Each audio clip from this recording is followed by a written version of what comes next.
घर घर टीका लस कल्याण उपक्रमाबाबतची बातमी। कल्याणमधल्या या उपक्रमात आता अनेक जण झोकून देऊन काम करतायत। बघूया अशाच एका लसीकरण हिरोची कहाणी।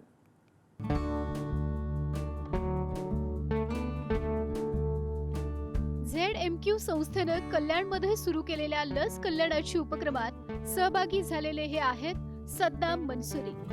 कल्याण पश्चिमेच्या सांगळीवाडी परिसरात घरोघरी जाऊन नागरिकांमध्ये लसीकरणाविषयी जनजागृती ते करतात। सद्दाम मनसुरी पेशानं एका कंपनीत कामगार आहेत, पण गेली 10 वर्षे ते समाजकार्यात अग्रेसर आहेत।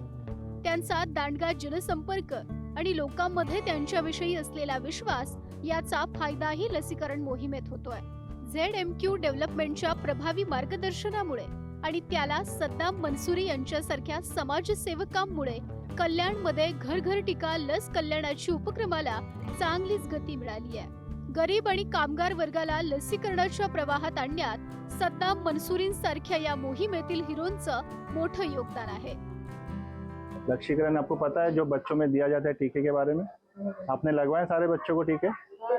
तो आगे भी जो है टीके वो मिस मत करना। आपको जो है इससे बच्चे का जो इम्यूनिटी सिस्टम है वो बूस्ट होता है, बीमारियों से लड़ने की क्षमता बढ़ती है बच्चों के अंदर। टीका लगना बिल्कुल सेफ है और ये गवर्नमेंट की तरफ से है।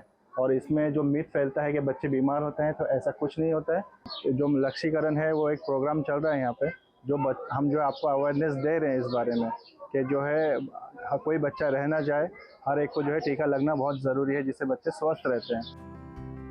लसीकरणाचं महत्त्व, त्यामुळे कोणत्या आजारांपासून बचाव होतो, कोणत्या वयात कोणती लस घ्यावी अशी महत्त्वाची माहिती ZMQ संस्थेनं या लसीकरण हिरोंना दिली आहे।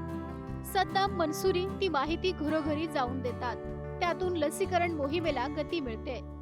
अशाच लसीकरण चॅम्पियन्समुळे ZMQ, कल्याण डोंबिवली महापालिका आणि पुढारी मीडियाच्या सहकार्यानं लस कल्याणाची मोहिमेला मोठं यश मिळतंय।